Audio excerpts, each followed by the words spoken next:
శ్రీ గురుభ్యో నమః. శ్రీదేవీ భాగవతం ద్వితీయ స్కందం 12వ అధ్యాయం. సత్యవతి సుతుడు సభా మండపంలో కూర్చుని సమాధానం చెప్పాడు.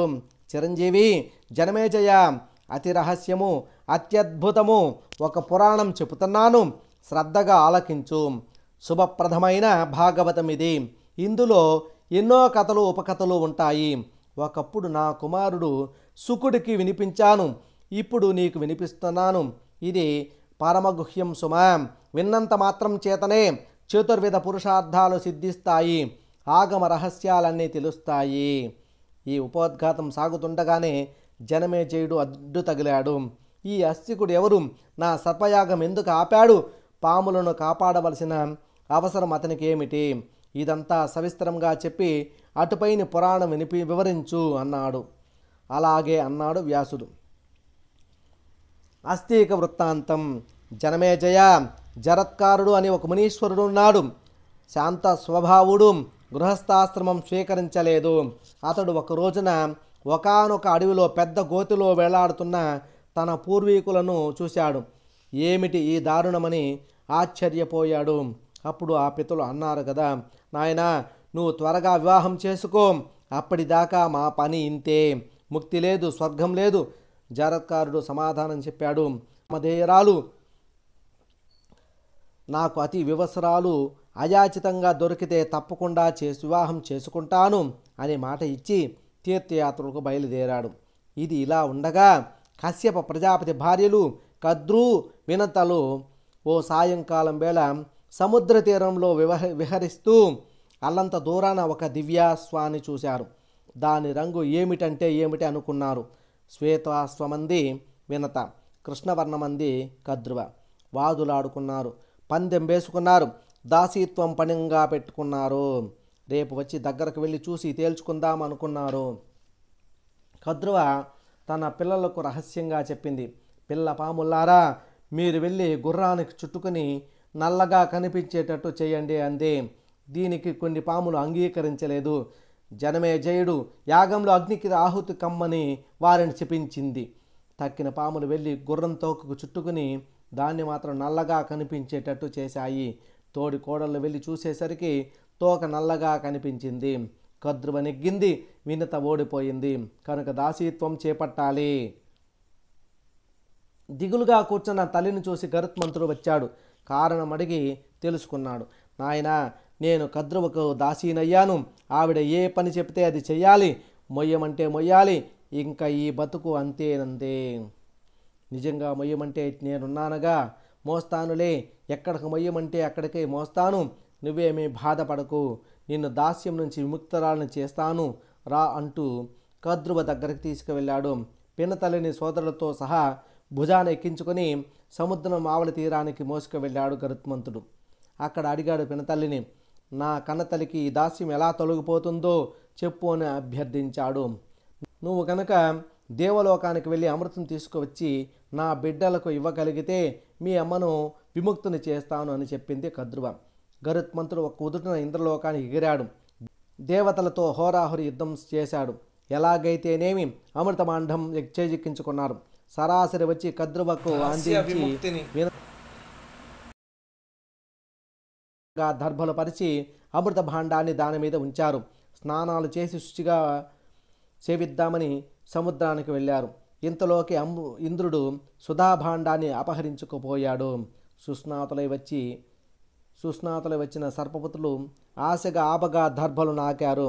నాలుగు చీరుకుపోయాయి. అప్పటి నుంచి సర్పాలు ద్విజిహ్వాలు అయ్యాయి.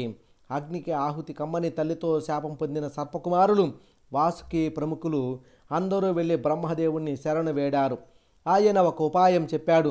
జరత్కారుడనే ఒక మహాముని ఉన్నాడు, తీర్థయాత్రలు చేస్తున్నాడు.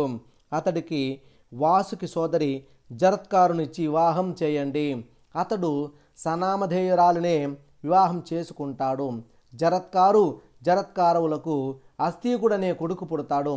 అతడు మిమ్మల్ని కాపాడుతాడు, వెళ్ళండి అని బ్రహ్మదేవుడు చెప్పి పంపించాడు. వెంటనే వాసుకి అరణ్యాలకు వెళ్ళి జరత్కారుణ్ణి వెతికి పట్టుకుని స్వయంగా తన చెల్లెల్నిచ్చి వివనయంగా వివాహం జరిపించాడు. నాకు అప్రియం చేసిందంటే చాలు, వదిలేస్తానని నియమం పెట్టి జరత్కారుడు ఆమెను స్వీకరించాడు. పర్ణశాల కట్టుకుని కాపురం పెట్టాడు. సుఖంగా సంసారం సాగుతోంది. ఒక రోజున సుష్టిగా మధ్యాహ్న భోజనం చేసి నడుం వాల్చాడు జరత్కారుడు. ఎట్టి పరిస్థితుల్లోనూ నన్ను నిద్రలేపుకొని భార్యకు ఆజ్ఞాపించి గుర్రు కొట్టాడు. సూర్యాస్తమయం అయ్యింది. సంధ్యావందనానికి సమయం సమీపించింది. లేపితే అప్రియం కనుక వదిలేస్తాడు. లేపకపోతే సంధ్యోపాసన చేయని ధర్మలోపం చుట్టుకుంటుంది. ఏమి చెయ్యాలో తోచలేదు ఆ మునిపత్నికి. ఈ రెండింటిలో నరకాన్ని తీసుకుపోయే ధర్మహాని కన్నా మొదటిదే మేలు అనుకుంది. అంతగా వదిలేస్తే మహా అయితే మరణిస్తాను, అంతే కదా, పర్వాలేదు అనుకుని భర్తను నిద్రలేపింది. సాయం సంధ్య ఈ వేళ అయ్యింది, లేవండి అంది. లేస్తూనే మండిపడ్డాడు జరత్కారుడు. నిద్రలేపే ఇంత అప్రియం చేస్తావా? నిన్ను వదిలేసి నేను పోతున్నాను, నువ్వు నీ సోదరుడి ఇంటికి పో అన్నాడు. భయంతో వణికిపోతూ ఆమె అన్నది కదా, మా అన్నగారు ఏ ఫలం కోరి నన్ను నీకిచ్చి వివాహం చేశాడో అది మరలా నెరవేరుతుంది అని రవంత సిగ్గుపడుతూ నుంచుంది. చీకు చింత లేని జరత్కారుడు గుమ్మం దాటపోతూ క్షణం ఆగి ఈ సందేహానికి సమాధానంగా తదస్తి అనేసి వెళ్ళిపోయాడు. తదస్తి అంటే అది ఉంది. మునికాంత వాసుకి ఇంటికి వచ్చేసింది. ఏమిటి విషయం అని అన్నగారు అడిగితే తదస్తి వరకు చెప్పింది.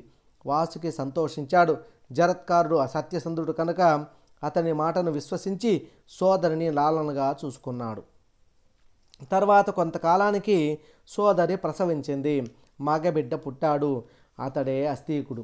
జనమేజయ, తల్లివైపు బంధువులను కాపాడుకోవడం కోసం అస్థీకుడు వచ్చి నీ సర్పయాగాన్ని ఆపించేశాడు. ఈ యాయావర కులీనుడు వాసుకి మేనల్లుడు అయిన ఆ మునిబాలుడి కోరికను నువ్వు మన్నించడం నువ్వు చేసిన గొప్ప పుణ్యకార్యం. సరే నాయనా, భారతమంతా విన్నావు, అయినా మనశ్శాంతి కలగలేదు. నీ తండ్రికి దుర్గతి తొలగి సద్గతి లభించలేదు. అందుచేత సువిశాలంగా సర్వాంగ సుందరంగా భక్తి ప్రపత్తులతో దేవి ఆలయం కట్టించు. నీ సకల వాంఛితాలు సిద్ధిస్తాయి. భక్తితో గనక నిత్యం పూజిస్తే ఆ శివాని నీ వంశాన్ని వృద్ధి పొందిస్తుంది, నీ రాజ్యాన్ని స్థిరపరిచి రక్షిస్తుంది. విధి విధానంగా దేవి యజ్ఞం చేసి శ్రద్ధగా దేవీ భాగవతం విను. నవరసాలతో వినసంపుగా ఉండే ఆ దివ్య పురాణాన్ని నీకు వినిపిస్తాను. తరిద్దువు గాని ఇంతకన్నా వినదగిన పురాణం మరొకటి లేదు, ఇంతకన్నా ఆరాధించదగిన దేవత లేదు. నా శ్రోతవ్యం పరం చ సత్పురాణం విద్యతే భువి, నారాధ్యం విద్యతే రాజన్ దేవి పాదాంబుజాధృతే. జనమేజయ, ఎవరి హృదయంలో జగజ్జని ఇష్టపడి ప్రేమతో నివసిస్తుందో నిజంగా వారి జన్మ ధన్యం. దేవిని ఆరాధించకపోవడం కన్నా ఈ ప్రపంచంలో దుఃఖం లేదు. ఆరాధించని వారంతా దుఃఖబాగులే. బ్రహ్మాదులే భక్తితో అర్చించే దేవి పాదపద్మాలను ఆరాధించననే మనిషి ఉంటాడని నేను అనుకోను. శ్రీమద్దేవి భాగవతం శ్రద్ధగా విను, నీకు మనశ్శాంతి లభిస్తుంది. నీ పితృదేవతలు తరించి శాశ్వత పుణ్యలోకాలు పొందుతారు. ఇది శ్రీదేవి భాగవతం ద్వితీయ స్కందం 12వ అధ్యాయం సమాప్తం. శ్రీమాత్రే నమః, జగన్మాత్రే నమః. ఓం నమో భగవతే వాసుదేవాయ నమః. ఓం నమః శివాయ. అందరికీ నమస్కారం. ఈ 12వ అధ్యాయంతో ద్వితీయ స్కందం కూడా పూర్తి అయింది. ఇక తరువాత తృతీయ స్కందం తర్వాతి భాగంలో మనము ప్రారంభిద్దాము. ఈ 2 స్కందాలను భక్తి ప్రపత్తులతో విన్న అందరికీ కూడా